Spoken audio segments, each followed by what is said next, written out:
Mientras visitaba a mi amiga Rosa en el asilo del barrio de San Ángel, mi nieto Carlitos me jaló la manga del suéter y me susurró al oído con esa vocecita que todavía conserva la inocencia de sus 7 años.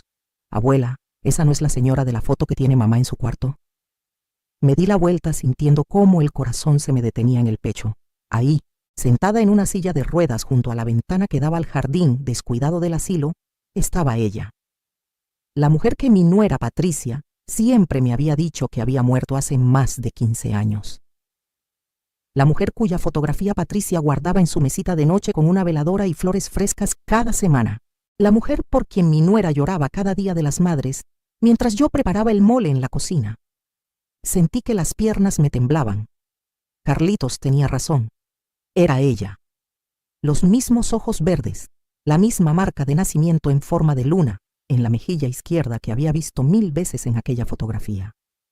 Cuando me acerqué despacio, todavía sin poder creer lo que veían mis ojos, la mujer levantó la vista del rosario que estaba rezando. Nuestras miradas se encontraron y vi cómo su rostro se ponía pálido, más pálido todavía de lo que ya estaba. Sus manos comenzaron a temblar y las cuentas del rosario cayeron al suelo haciendo un ruido que resonó en aquel pasillo silencioso que olía a desinfectante y a tristeza. Con una voz quebrada que apenas podía escucharse por encima del sonido del televisor en el comedor, me dijo algo que jamás olvidaré mientras viva. Por favor, señora, no le diga a mi hija que estoy aquí.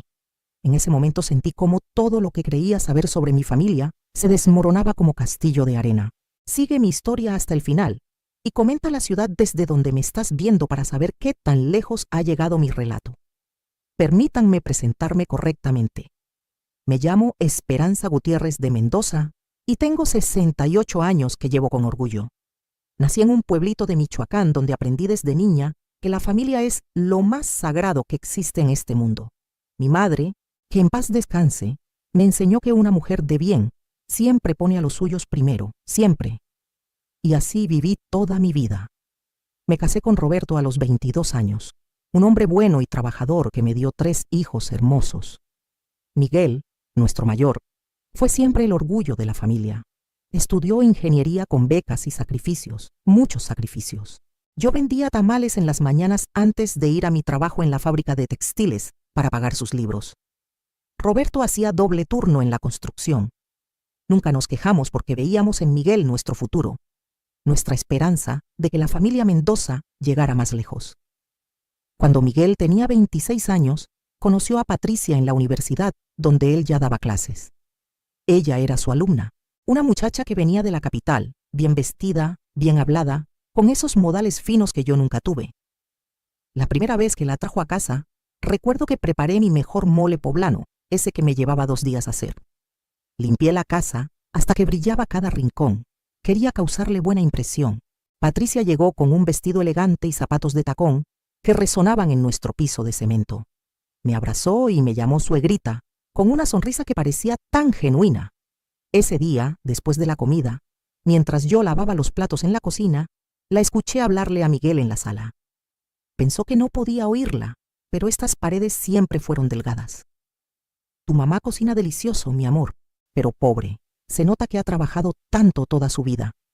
Mis manos jamás estarán así de maltratadas. Sentí una punzada en el pecho, pero me dije que eran imaginaciones mías, que era mi inseguridad hablando. Cuando me contó entre lágrimas que su mamá había muerto de cáncer cuando ella tenía apenas 18 años, mi corazón de madre se partió por ella. La abracé fuerte y le prometí que yo sería su madre ahora, que nunca estaría sola.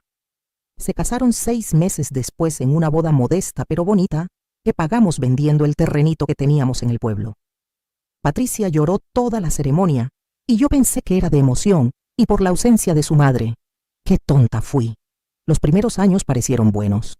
Patricia y Miguel se mudaron a un departamento pequeño cerca de nuestra casa.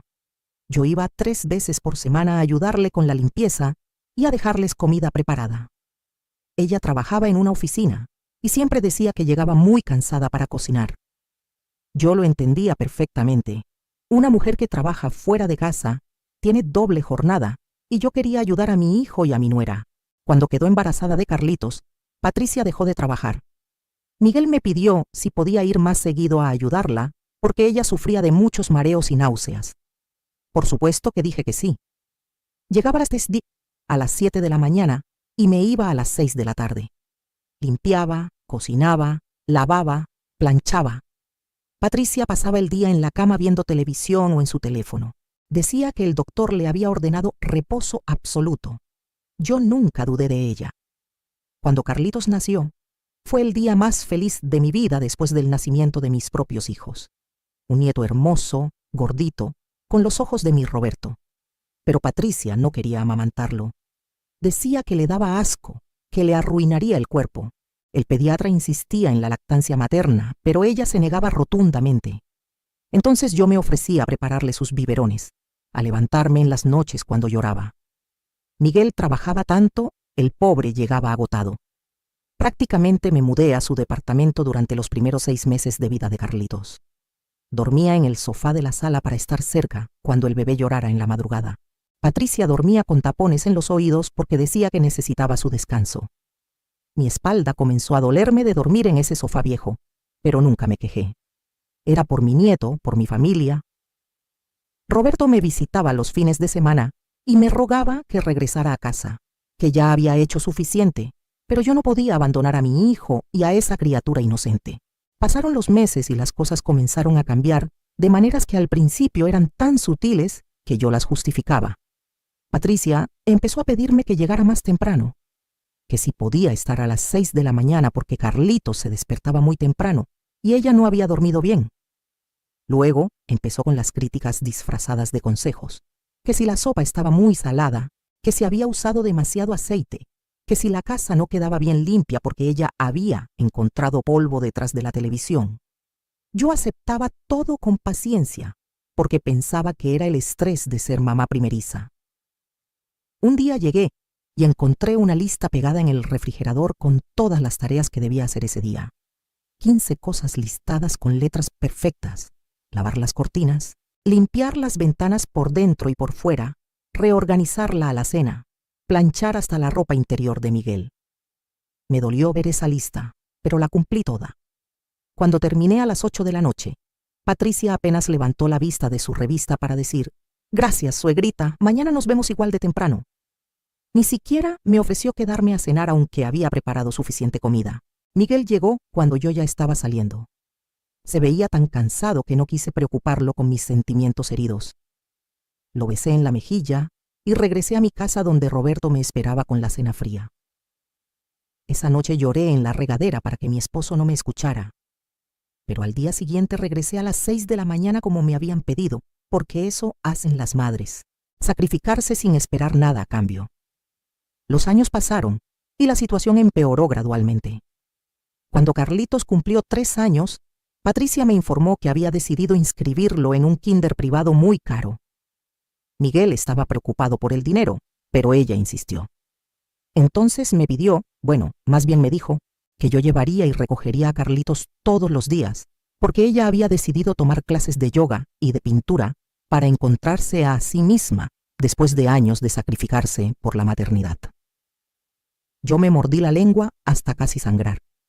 Quería preguntarle de qué sacrificios hablaba si yo era quien había criado prácticamente a ese niño. Pero no dije nada. Nunca decía nada. El kinder quedaba del otro lado de la ciudad. Yo no tenía carro, así que tomaba 2 camiones para llegar. A veces llovía y llegaba empapada, pero siempre estaba ahí a las 2 en punto para recoger a mi Carlitos. Un día, una de las maestras me confundió con la mamá de Carlitos. Patricia estaba ahí esperando también. Había faltado a su clase de yoga ese día. Vi cómo su cara se transformó en algo que jamás había visto antes. Pura furia contenida. En el camino a casa, le dijo a la maestra con una risa forzada: «No, ella es solo la abuela que nos ayuda porque yo trabajo muchísimo. Trabajo que, según yo, había dejado hacía 4 años». Pero otra vez me tragué mis palabras. En las noches, cuando finalmente llegaba a mi propia casa pasadas las 8, Roberto me masajeaba los pies hinchados y me suplicaba que pusiera límites. Pero ¿cómo iba a poner límites a mi propia familia, a mi nieto que me necesitaba? Roberto falleció hace 3 años de un infarto repentino. Estaba en su trabajo cuando simplemente se desplomó. No sufrió, me dijeron los doctores. como si eso hiciera más fácil el hueco gigante que dejó en mi vida. En el funeral, Patricia lloró tanto que varios familiares comentaron lo sensible que era. Yo estaba demasiado destrozada para llorar. Había perdido a mi compañero de 46 años, el único que me había visto realmente, que había valorado mis sacrificios. Después de la muerte de Roberto, me quedé completamente sola en nuestra casa. Mis otros 2 hijos vivían en Estados Unidos, trabajando duro para sacar adelante a sus propias familias. Miguel era todo lo que me quedaba cerca. Una semana después del funeral, Patricia llegó a visitarme. Pensé que venía a consolarme, a acompañarme en mi dolor. Qué equivocada estaba. Se sentó en la sala con una taza de té que yo le había preparado con manos temblorosas y me dijo con una voz suave pero firme: «Suegrita, he estado pensando. Esta casa es muy grande para ti sola. Debes sentirte muy solitaria aquí con todos estos recuerdos de mi suegro. ¿Qué te parece si te vienes a vivir con nosotros? Tenemos ese cuartito de servicio junto a la cocina que podríamos acomodar para ti. Así estarías acompañada y podrías ayudarnos más con Carlitos ahora que está más grande y demanda más atención». El cuartito de servicio, 2 metros por 2 metros sin ventana. Yo tenía una casa de 3 recámaras que Roberto y yo habíamos pagado con el sudor de nuestras frentes durante 30 años. Pero lo que me partió el alma no fue la oferta del cuartito. Fue darme cuenta de que para Patricia yo no era familia. Yo era servicio. Era la sirvienta gratuita que además agradecía la oportunidad de servirles. Le dije que lo pensaría, aunque por dentro algo se había roto definitivamente. Esa noche, sola en la cama que había compartido con Roberto durante décadas, miré las fotografías de nuestra boda, de nuestros hijos pequeños, de todos esos años de amor y trabajo duro, y tomé una decisión. Le dije a Patricia que no me mudaría, que necesitaba mi espacio para procesar mi duelo. Vi un destello de molestia cruzar por su rostro perfectamente maquillado, pero se rehízo rápidamente. «Por supuesto, suegrita, lo entiendo perfectamente. Pero igual seguirás viniendo todos los días, ¿verdad? Carlitos te necesita tanto». Y como la tonta que era, dije que sí. Pero las cosas estaban por cambiar de maneras que nunca imaginé. Un martes por la tarde, 2 meses después de la muerte de Roberto, recibí una llamada de mi amiga Rosa. La conocía desde hacía 40 años. Habíamos trabajado juntas en la fábrica. Rosa me llamaba entre lágrimas para decirme que le habían diagnosticado diabetes avanzada y que tendría que mudarse a un asilo porque vivía sola, y los doctores decían que necesitaba supervisión médica constante. Me partió el corazón escucharla tan asustada. Le prometí que iría a visitarla apenas se instalara. El asilo quedaba en San Ángel, un barrio que yo conocía bien porque ahí había vivido mi tía Remedios antes de morir. Rosa se mudó al asilo San José de la Providencia una semana después. Era un lugar triste como todos los asilos, con ese olor característico a medicina y soledad que se te pega en la ropa. Pero estaba limpio y las enfermeras parecían amables. Decidí visitarla ese domingo porque era el único día que Patricia me daba libre, aunque nunca me pagaba un solo peso por todo lo que hacía. Le pregunté a Miguel si Carlitos podía acompañarme para que Rosa conociera a mi nieto. Él aceptó encantado. Siempre fue un buen hijo, mi Miguel. Solo estaba cegado por el amor a esa mujer. Llegamos al asilo como a las 11 de la mañana. Carlitos llevaba su cochecito favorito para jugar mientras yo visitaba a Rosa. Estuvimos en su cuarto casi 1 hora, platicando de los viejos tiempos, de cuando éramos jóvenes y fuertes, y el futuro parecía lleno de posibilidades. Rosa se veía tan pequeña en esa cama de hospital, tan frágil. Cuando salimos de su habitación, le dije a Carlitos que íbamos a caminar un poco por los pasillos para que saludáramos a otras personas que a lo mejor no recibían visitas. Siempre quise enseñarle a mi nieto a ser bondadoso, a ver a los ancianos con respeto y cariño. Caminamos por el pasillo principal que daba a un jardín interior. Había varias personas en sillas de ruedas tomando el sol de la mañana. Y fue entonces cuando sucedió. Carlitos jaló mi manga, ese gesto tan característico suyo cuando quiere decirme algo en secreto, y me susurró: «Abuela, ¿esa no es la señora de la foto que tiene mamá en su cuarto?» Seguí la dirección de su dedito y el mundo se detuvo. Ahí estaba ella. No había duda posible. La misma mujer de la fotografía que Patricia mantenía como altar en su mesita de noche. la mujer, supuestamente muerta hacía 15 años. La madre que Patricia lloraba cada día de las madres mientras yo preparaba su comida favorita para consolarla. Me acerqué como en trance, con las piernas temblando y el corazón latiéndome tan fuerte que pensé que me daría un infarto ahí mismo. La mujer levantó la vista cuando mi sombra cayó sobre ella. Nuestros ojos se encontraron y vi en los suyos un terror absoluto. El rosario que sostenía cayó al suelo. Sus labios empezaron a temblar. Y entonces dijo esas palabras que cambiaron todo. Por favor, señora, no le diga a mi hija que estoy aquí. Me quedé paralizada, tratando de procesar lo que acababa de escuchar. Patricia había mentido. Su madre estaba viva. No solo viva, sino abandonada en un asilo del otro lado de la ciudad. Todas esas lágrimas, todo ese dolor que yo había consolado durante años, todo había sido una mentira. ¿Pero por qué? La mujer, que después supe se llamaba Magdalena, comenzó a llorar en silencio. Las lágrimas corrían por sus mejillas arrugadas y caían sobre su bata de hospital. Carlitos se aferró a mi pierna, asustado por la tensión que no entendía, pero podía sentir. Le dije que fuera a jugar con su cochecito cerca de la fuente que había en el jardín, donde yo pudiera verlo. Necesitaba hablar con esa mujer. Me senté en la banca junto a su silla de ruedas y esperé. Finalmente, con una voz rota por el llanto y los años, Magdalena comenzó a hablar. Me contó una historia que me heló la sangre. Patricia no era la hija amorosa y devota que fingía ser. Desde adolescente había sido manipuladora y cruel. Cuando cumplió 18 años y le dijeron que la herencia de su abuela paterna no llegaría hasta que cumpliera 25, algo se rompió en ella. Magdalena era viuda, trabajaba como secretaria para mantenerlas a ambas. Patricia quería lujos que su madre no podía darle. Quería ropa de marca, viajes, fiestas. Comenzó a tratarla con desprecio, a avergonzarse de ella frente a sus amigas de la universidad.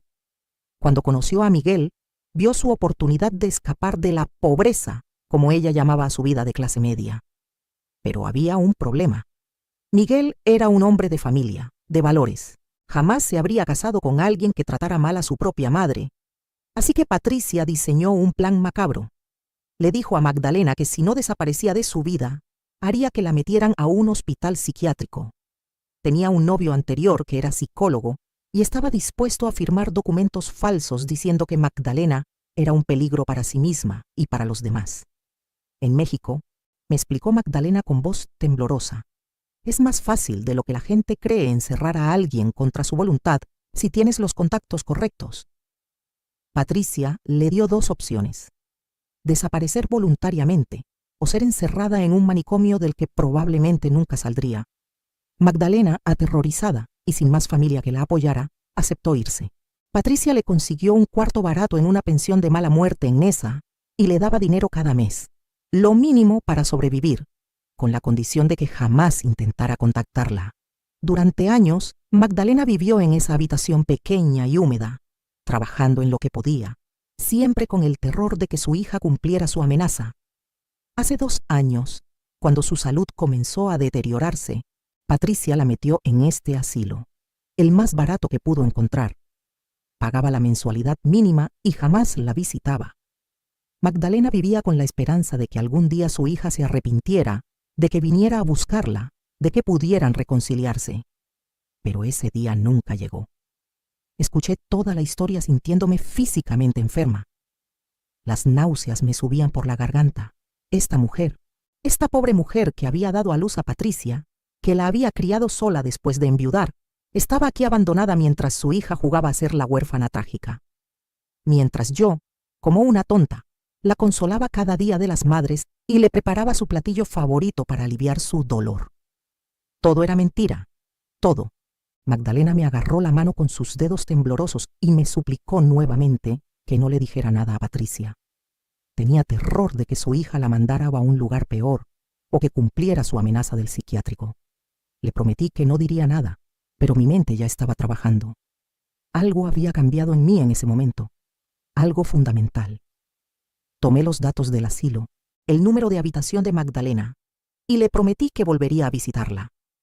Cuando regresé a casa ese domingo, no pude sacarme de la cabeza la imagen de esa mujer abandonada. Esa noche no dormí. Me quedé despierta mirando el techo, repasando cada interacción que había tenido con Patricia durante los últimos 9 años. Cada lágrima falsa, cada manipulación, cada vez que me había usado como sirvienta gratuita mientras se hacía la víctima. Y por primera vez en mi vida, sentí algo más fuerte que el amor maternal que me habían enseñado a priorizar sobre todo. Sentí rabia. Rabia pura y ardiente. El lunes llegué a casa de Patricia a las 6 de la mañana como siempre. Pero yo ya no era la misma Esperanza. Preparé el desayuno, llevé a Carlitos a la escuela, limpié la casa, hice la comida. Todo como siempre. Pero mientras mis manos hacían las tareas de rutina, mi mente estaba en otro lugar. Estaba observando. Realmente observando por primera vez. Y lo que vi me abrió los ojos completamente. Patricia no trabajaba. No hacía nada en realidad. Se levantaba a las 10, desayunaba lo que yo le dejaba preparado, se iba al gimnasio, luego a comer con sus amigas, después a su clase de yoga o de pintura o lo que fuera su hobby del momento. Regresaba a las 5, se duchaba, y para cuando Miguel llegaba a las 7, ella estaba perfectamente arreglada, maquillada, con la casa impecable que yo había limpiado, fingiendo estar exhausta de su día tan pesado. Miguel trabajaba 12 horas diarias. Salía de casa a las 6 de la mañana y regresaba agotado. Yo me preguntaba si él sabía realmente cómo era su vida. Si sabía que mientras él se mataba trabajando, su esposa se paseaba por la ciudad como si fuera una reina. Comencé a hacer preguntas sutiles. Le pregunté a Miguel cómo iban las finanzas. Me dijo que estaban muy apretados, que Patricia gastaba mucho, y él estaba considerando tomar un tercer trabajo los fines de semana. Un tercer trabajo. Mientras su esposa se hacía las uñas cada semana en el salón más caro del barrio. Decidí investigar más. Cuando Patricia salía, comencé a revisar discretamente. No estaba orgullosa de invadir su privacidad, pero necesitaba saber la verdad. Encontré cajas y cajas de zapatos de diseñador escondidas en el fondo de su closet. Etiquetas de ropa que costaba más que mi renta mensual. Y entonces encontré algo más. Estados de cuenta bancarios de una cuenta que Miguel no conocía. Patricia tenía ahorros, mucho dinero ahorrado. Dinero que claramente venía de la herencia de su abuela que debió haber recibido a los 25 años. Eso había sido hacía más de 10 años.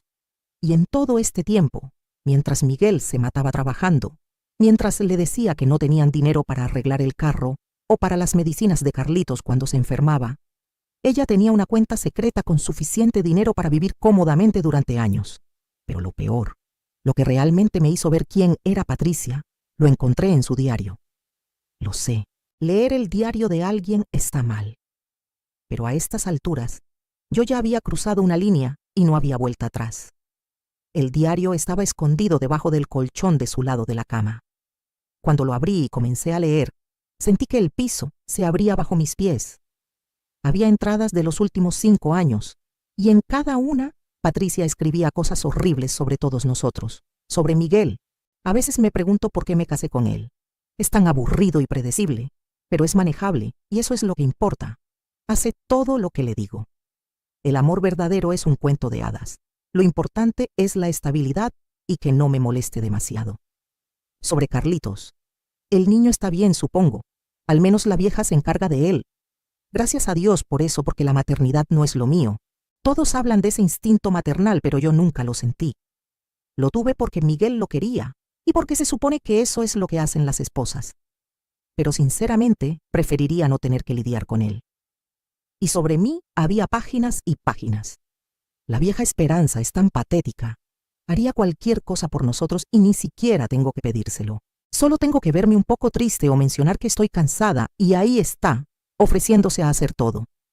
Es como tener una sirvienta gratis que además te agradece por dejarla trabajar. Miguel dice que debería pagarle algo, pero ¿para qué? Ella lo hace por amor, como ella dice. ¡Qué tonta! El amor es para los débiles. Yo uso lo que tengo para conseguir lo que quiero, y si lo que tengo es una suegra ingenua que quiere sentirse necesitada, pues la uso.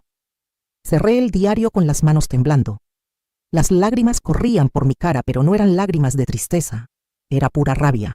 Años de mi vida había dedicado a esta familia. Había sacrificado mi salud, mi tiempo con Roberto en sus últimos años, mi propia paz mental. Y para ella, Yo era solo una tonta útil. Me sequé las lágrimas y guardé el diario exactamente donde lo había encontrado. Patricia no podía saber que yo sabía, todavía no, porque en ese momento tomé una decisión.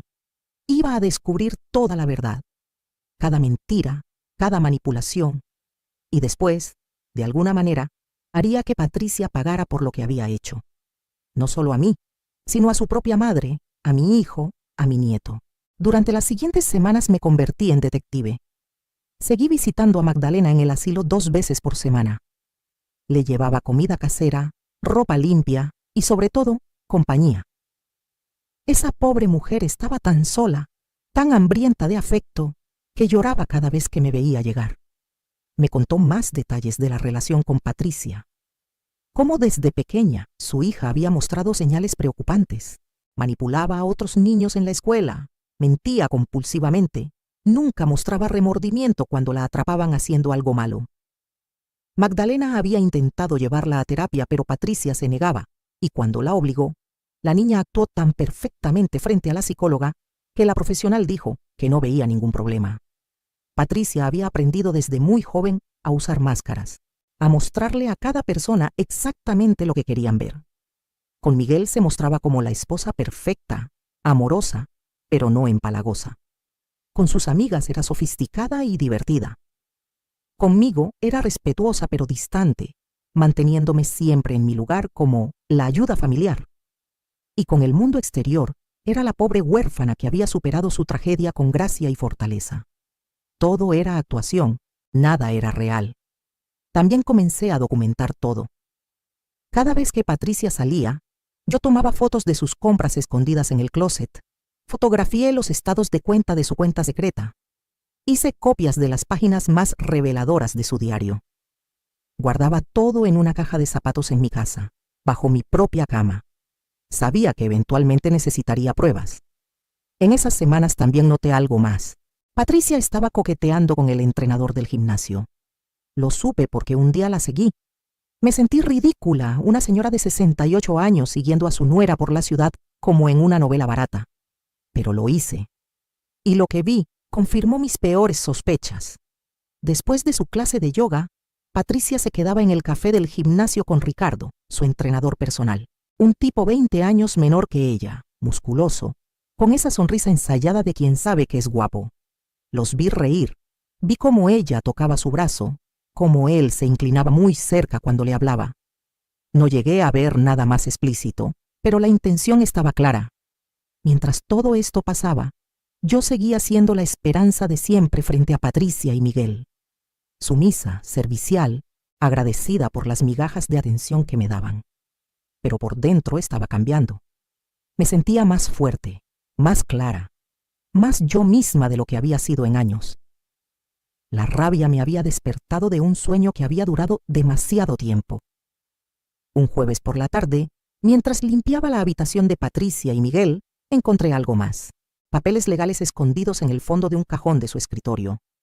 Eran documentos para un divorcio. Patricia los había mandado a hacer, pero aún no los había presentado. Mientras los leía, sentí que el corazón se me salía del pecho. Patricia estaba planeando divorciarse de Miguel, y en los documentos pedía la custodia completa de Carlitos, la casa que técnicamente estaba a nombre de los dos, y una pensión alimenticia absurda. Había una carta adjunta de su abogado explicando la estrategia. Iban a alegar que Miguel era un adicto al trabajo que descuidaba a su familia, que Patricia había tenido que sacrificar su carrera para cuidar al niño y que necesitaba apoyo financiero sustancial para mantener el nivel de vida al que Carlitos estaba acostumbrado. Todo era mentira. Cada palabra, pero con un buen abogado y su habilidad para actuar, probablemente ganaría. Miguel quedaría en la ruina, destrozado emocionalmente, y apenas vería a su hijo. Y Patricia se quedaría con todo, incluyendo la casa que Miguel había pagado con años de trabajo, de sol a sol.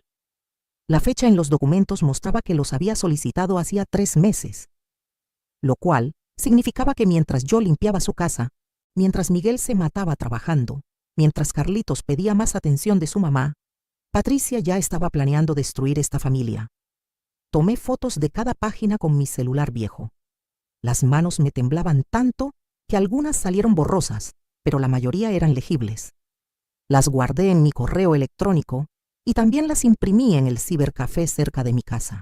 Estaba construyendo un archivo de toda la maldad de Patricia. Pero yo sola no podía hacer mucho, necesitaba ayuda. Y la encontré en el lugar más inesperado. La hermana menor de Roberto, mi cuñada Refugio, había sido abogada antes de retirarse. No habíamos hablado mucho desde el funeral de Roberto porque vivía en Guadalajara, pero siempre habíamos tenido buena relación. La llamé una noche y le conté todo. Absolutamente todo. Esperaba que pensara que me había vuelto loca, que estaba exagerando por celos o resentimiento. Pero Refugio me escuchó en silencio durante casi 2 horas. Cuando terminé de hablar, hubo un largo silencio. Luego escuché su voz, firme y clara. Esperanza, esa mujer es una sociópata y va a destruir a Miguel y a ese niño si no hacemos algo. Dame unos días, voy a hacer algunas llamadas, a revisar tus fotos que me mandaste y vamos a armar un plan. Pero tienes que prometerme que vas a ser fuerte, que no vas a confrontarla hasta que tengamos todo listo. Puede ser peligrosa si se siente acorralada. Le prometí que sería fuerte, y lo fui. Durante las siguientes 3 semanas seguí con mi rutina normal, pero Refugio estaba trabajando detrás de escenas. Contrató a un investigador privado que documentó las salidas de Patricia, sus gastos excesivos, sus encuentros con Ricardo, que efectivamente eran más que simples sesiones de entrenamiento. El investigador consiguió fotos de ellos besándose en el estacionamiento del gimnasio, entrando juntos a un hotel en la zona rosa. Patricia estaba siendo infiel y ahora teníamos pruebas. Refugio también contactó a un colega abogado especializado en derecho familiar que revisó los documentos de divorcio que Patricia había preparado. Me confirmó que eran válidos y que si los presentaba, Miguel tendría una batalla legal muy difícil por delante, a menos que tuviera pruebas de la infidelidad y de la situación financiera real de Patricia. Afortunadamente, ahora teníamos ambas cosas. Pero la pieza más importante del plan vino de Magdalena. Durante una de mis visitas, le conté lo que estaba haciendo. Esperaba que me dijera que parara, que perdonara a su hija, que le diera otra oportunidad. Pero Magdalena me sorprendió. Con lágrimas corriendo por su rostro me dijo: «Haga lo que tenga que hacer, señora Esperanza. Yo ya perdí a mi hija hace muchos años. La niña dulce que yo crié murió y se convirtió en esto. Si hay alguna forma de proteger a ese niño inocente de convertirse en otra víctima de Patricia, hágalo. Yo voy a ayudarla». Magdalena aceptó testificar si era necesario. Aceptó documentar todo lo que Patricia le había hecho y me dio algo más, algo que yo no sabía que existía. Grabaciones. Resultó que años atrás, cuando Patricia la amenazó con el psiquiátrico, Magdalena tuvo el instinto de grabar sus conversaciones. Tenía cintas viejas guardadas en una caja en el asilo. Conversaciones donde Patricia claramente amenazaba a su madre, donde admitía que solo quería su dinero, donde decía cosas horribles sobre Miguel, incluso antes de casarse con él. «Es solo un medio para un fin», decía Patricia en una de las grabaciones. «Me sacará de esta vida mediocre y me dará estabilidad. Y cuando herede lo de la abuela, podré hacer lo que quiera. Si sigue sirviendo, me quedo con él. Si no, me divorcio y me quedo con la mitad de todo lo que tenga». Las grabaciones tenían más de 10 años, pero eran oro puro. Mostraban un patrón de comportamiento, una premeditación. Patricia no era una esposa que se había decepcionado con el tiempo. Era una estafadora que había planeado esto desde el principio. Refugio llegó a Ciudad de México un mes después de nuestra primera conversación. Vino con el abogado, con todas las pruebas organizadas, con un plan completo. Nos reunimos en mi casa un domingo, mientras Patricia pensaba que yo estaba visitando a una amiga enferma. Refugio puso todos los documentos sobre mi mesa de comedor. Fotos de la infidelidad, estados de cuenta mostrando el dinero escondido, copias del diario, las grabaciones de Magdalena, los documentos de divorcio que Patricia aún no había presentado, pero que tenía listos, el testimonio de Magdalena sobre el abandono. Era abrumador ver todo junto a sí. Años de mentiras y manipulación documentados en papel. El abogado, un señor serio llamado licenciado Vargas, me explicó el plan. Primero, íbamos a confrontar a Patricia privadamente, darle la oportunidad de irse en silencio.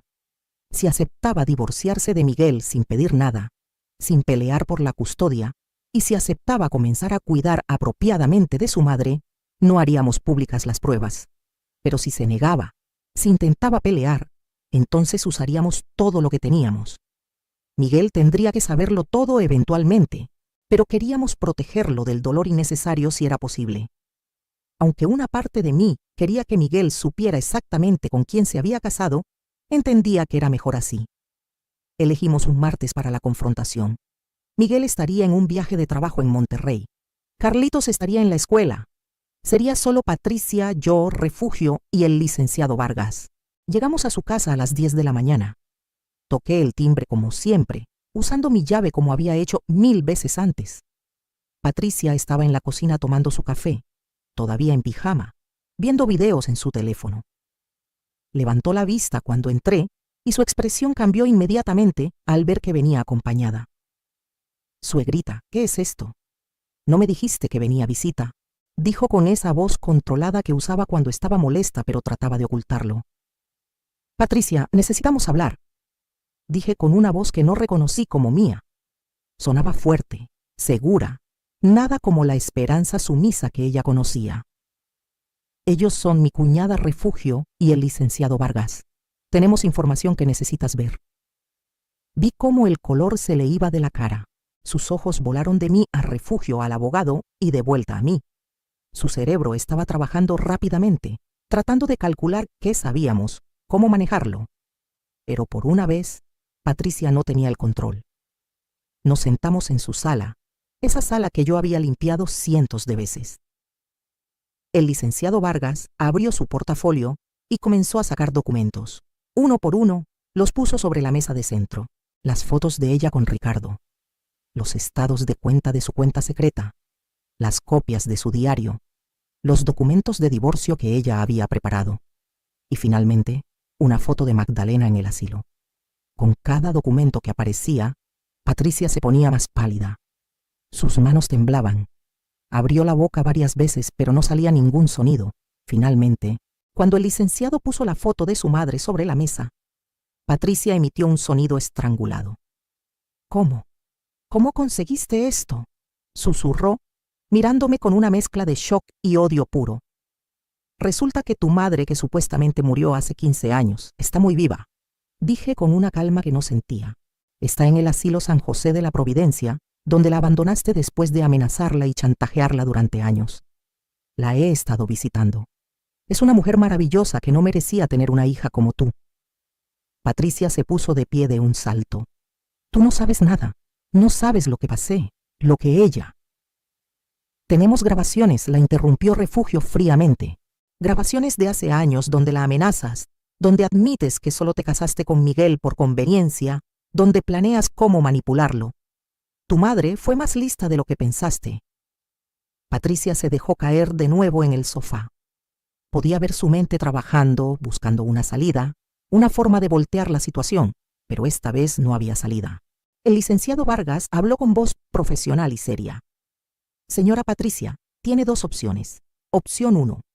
Acepta divorciarse de Miguel de manera amistosa. No pedirá pensión alimenticia ni custodia. Puede tener un régimen de visitas con Carlitos si el niño lo desea, pero no peleará por la custodia. Dejará la casa y tomará solo lo que es legalmente suyo, sus pertenencias personales. A cambio, estas pruebas permanecerán privadas. Opción 2. Se niega. Y presentamos todo esto en corte. La infidelidad, el abandono de su madre, el fraude emocional y financiero. México es un país donde el adulterio todavía importa en casos de divorcio. Y el abandono de un padre es considerado gravemente por los jueces. Perderá todo de todas formas, pero además su reputación quedará destruida. Patricia nos miró a todos con un odio tan intenso que me hizo estremecer. Pero debajo del odio podía haber miedo. Miedo real. Su máscara perfecta finalmente se había caído. «Esto es extorsión», escupió. «Llámalo como quieras», respondió Refugio. «Pero son tus opciones. Tienes 24 horas para decidir». Nos levantamos para irnos. Dejamos copias de todos los documentos sobre la mesa. Patricia se quedó ahí sentada, rodeada de evidencia de sus propias mentiras, con la cara de alguien cuyo mundo acaba de colapsar. Cuando llegamos a la puerta, me detuve y me volteé a mirarla una última vez. ¿Sabes qué es lo más triste de todo esto, Patricia? Que si hubieras sido honesta desde el principio, si hubieras sido una buena persona, podrías haber tenido una familia que te amara de verdad. Miguel es un buen hombre. Carlitos es un niño maravilloso. Tu madre te habría perdonado cualquier cosa. Pero elegiste la mentira, elegiste la manipulación. Y ahora estás sola con las consecuencias de tus decisiones. Salimos y cerramos la puerta. Mis piernas apenas me sostenían. Refugio me abrazó en el pasillo. Lo hiciste muy bien, me dijo. Estoy tan orgullosa de ti. Esa noche no dormí esperando la respuesta de Patricia. Pero a las 8 de la mañana siguiente, recibí un mensaje de texto del licenciado Vargas. Aceptó. Firmará todo esta tarde. Sentí una mezcla de alivio y tristeza. Alivio porque Miguel y Carlitos estarían protegidos. Tristeza porque tendría que decirle a mi hijo que su matrimonio había terminado, aunque no necesariamente todos los detalles de por qué.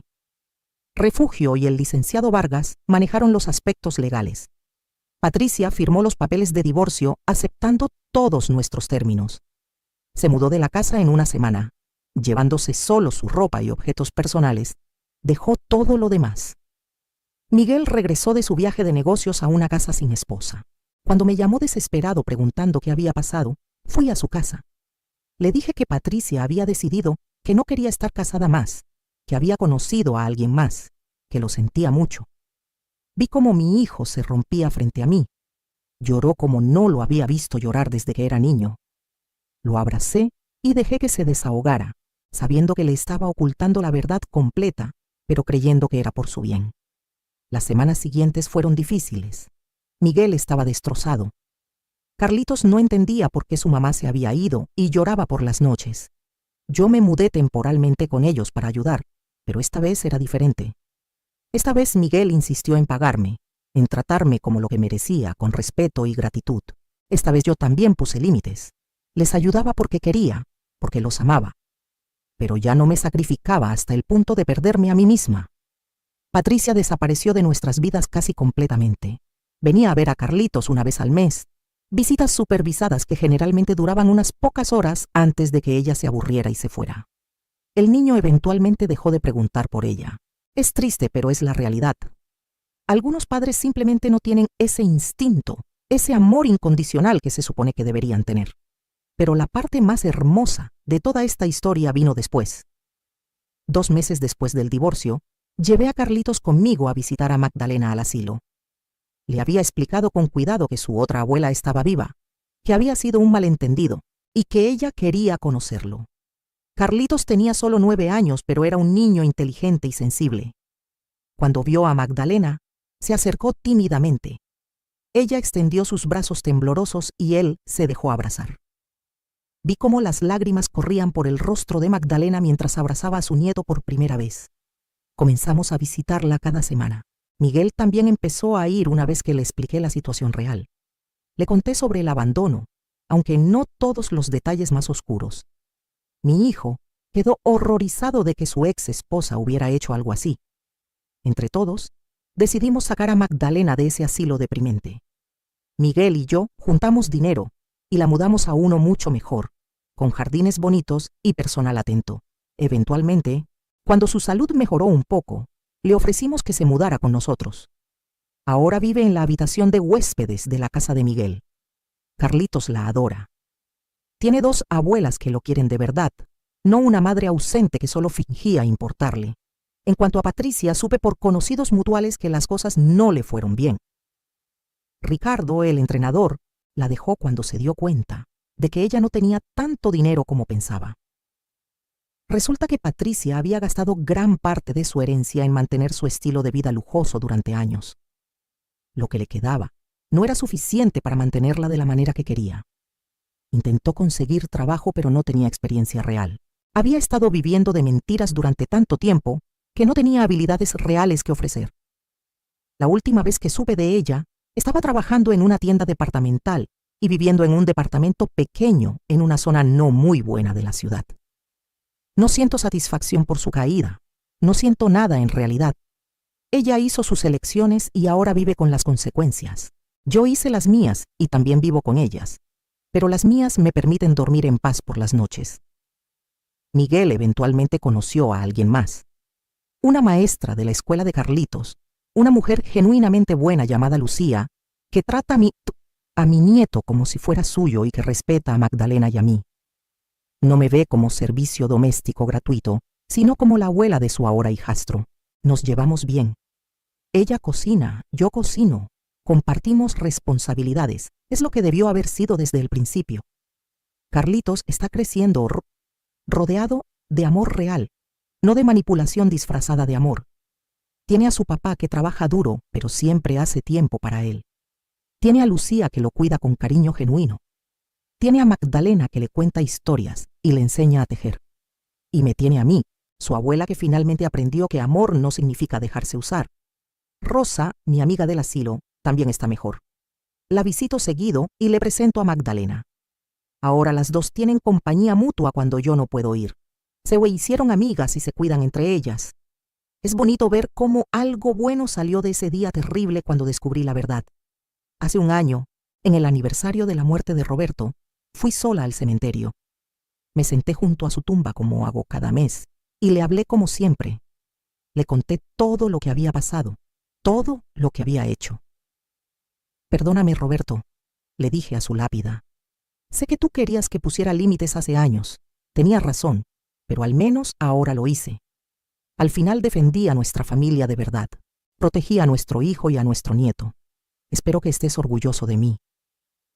El viento sopló suavemente y las flores que había traído se mecieron. Me gusta pensar que era su forma de decirme que sí, que estaba orgulloso. Me levanté de ahí sintiéndome más ligera que en años. He aprendido tanto de toda esta experiencia. Aprendí que la bondad sin límites es invitación al abuso. Aprendí que el amor propio no es egoísmo. Aprendí que a veces la gente usa máscaras tan convincentes que puedes vivir años sin ver quién realmente son. Pero sobre todo, aprendí que nunca es demasiado tarde para defenderte a ti misma y a los que amas. Tengo 68 años. Durante la mayor parte de mi vida, me enseñaron que una buena mujer se sacrifica, que se aguanta, que pone a todos antes que a ella misma. Y hay verdad en eso. El amor requiere sacrificio. Pero el sacrificio debe ser mutuo, debe ser apreciado, debe ser equilibrado. Cuando solo una persona se sacrifica mientras la otra solo toma, eso no es amor. Eso es explotación. Ahora vivo mi vida diferente. Ayudo a Miguel y a Carlitos porque quiero, no porque me siento obligada. Paso tiempo con Magdalena porque disfruto su compañía, no por culpa. Voy a mis clases de bordado los martes porque me hace feliz.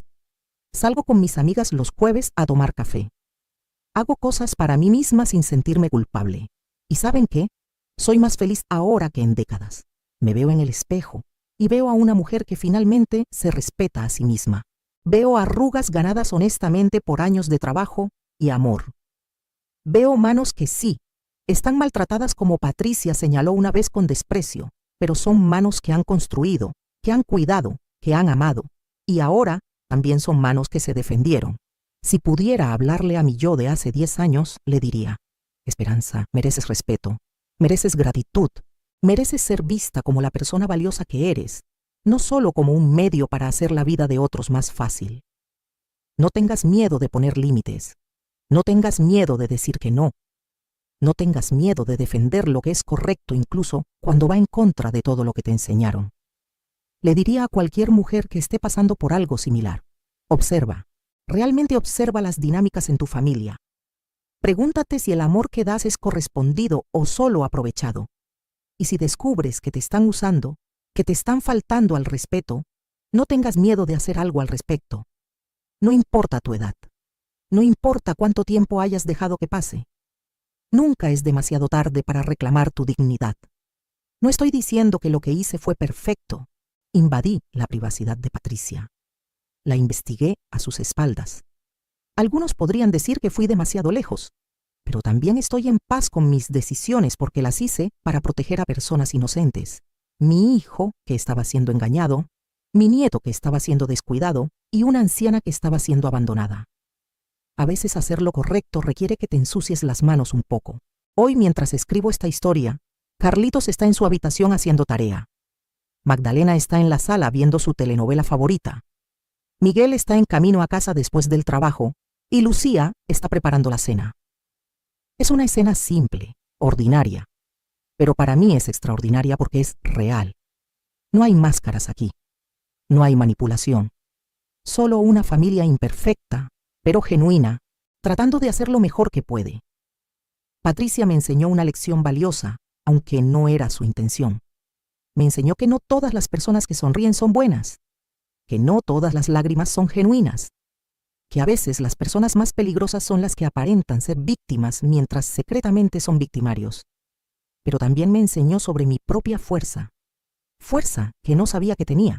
Durante años me vi como débil, como alguien que solo servía para servir a otros. Pero cuando llegó el momento, cuando lo que más amaba estaba en peligro, descubrí que tenía el coraje de una leona protegiendo a sus cachorros. Y esa revelación sobre mí misma valió todo el dolor del proceso. Sé que mi historia puede sonar dramática, como algo de una telenovela, pero te juro que cada palabra es verdad.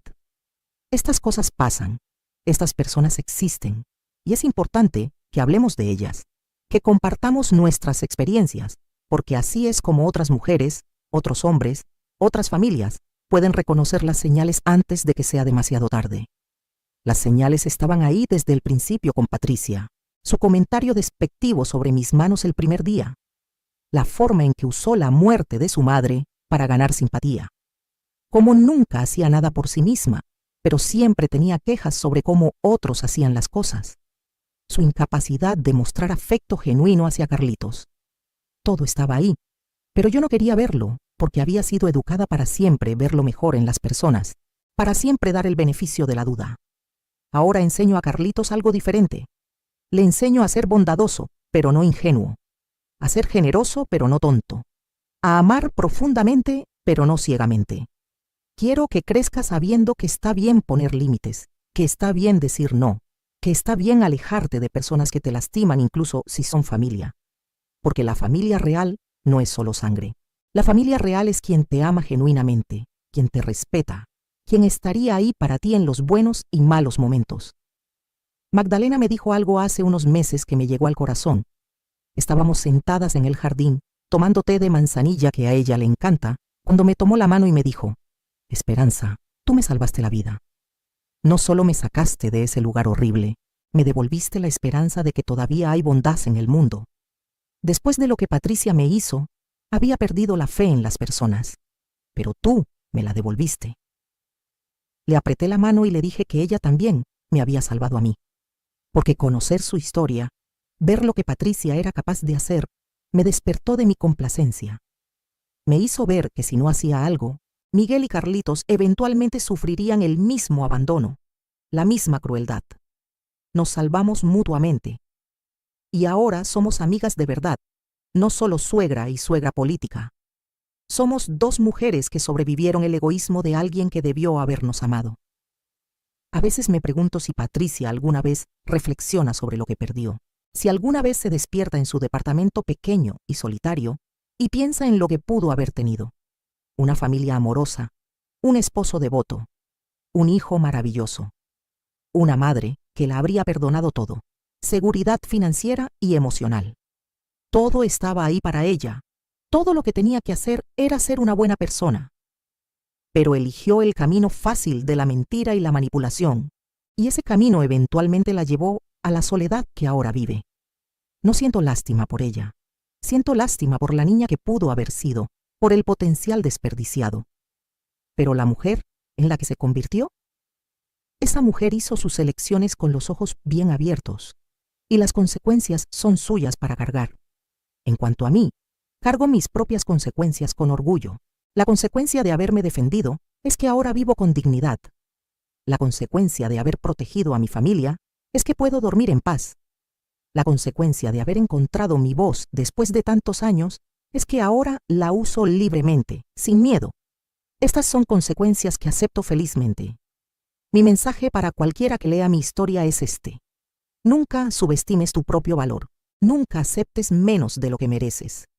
Nunca dejes que nadie te haga sentir que tu única función es servir a otros sin recibir nada a cambio. El amor verdadero es recíproco. El respeto verdadero es mutuo. Y la familia verdadera te construye, no te destruye. Si estás en una situación donde te sientes usado, donde tu bondad es vista como debilidad, donde tus sacrificios son esperados, pero no apreciados, quiero que sepas que tienes opciones. Puede que no lo parezca. Puede que sientas que estás atrapado, que ya has invertido demasiado tiempo, demasiado amor, demasiada energía para irte ahora. Pero yo tenía 68 años cuando finalmente me defendí. Si yo pude hacerlo después de toda una vida de complacencia, tú también puedes. No será fácil. Habrá momentos en que dudes de ti mismo. Habrá personas que te dirán que estás siendo egoísta, que debes perdonar y olvidar, que la familia es familia sin importar qué. No los escuches. Escucha tu corazón. Escucha esa voz interior que sabe la verdad, incluso cuando no quieres admitirla. Hoy me desperté y preparé café como todas las mañanas. Me senté en mi balcón pequeño, el que da a la calle donde crecieron mis hijos, y observé el amanecer. Pensé en todo el camino recorrido. Pensé en Roberto y en cómo me hubiera gustado que estuviera aquí para ver cómo resultó todo. Pensé en la joven Esperanza, que se casó llena de sueños e inocencia. Pensé en la Esperanza de mediana edad, que se perdió a sí misma en el servicio a otros. Y miré a la Esperanza que soy ahora, con arrugas más profundas y canas más abundantes, pero con ojos más claros y espíritu más fuerte. Y me sentía agradecida, agradecida por las lecciones, por dolorosas que fueran, agradecida por la fuerza que no sabía que tenía, agradecida por una segunda oportunidad de vivir con autenticidad. El sol terminó de salir, pintando el cielo de naranja y rosa, un nuevo día, una nueva oportunidad. Eso es lo que cada día representa ahora para mí. Ya no vivo en automático, cumpliendo expectativas de otros. Vivo intencionalmente, haciendo elecciones conscientes sobre cómo uso mi tiempo y mi energía. Y esa libertad de elegir, es el regalo más grande que me di a mí misma cuando finalmente dije, basta.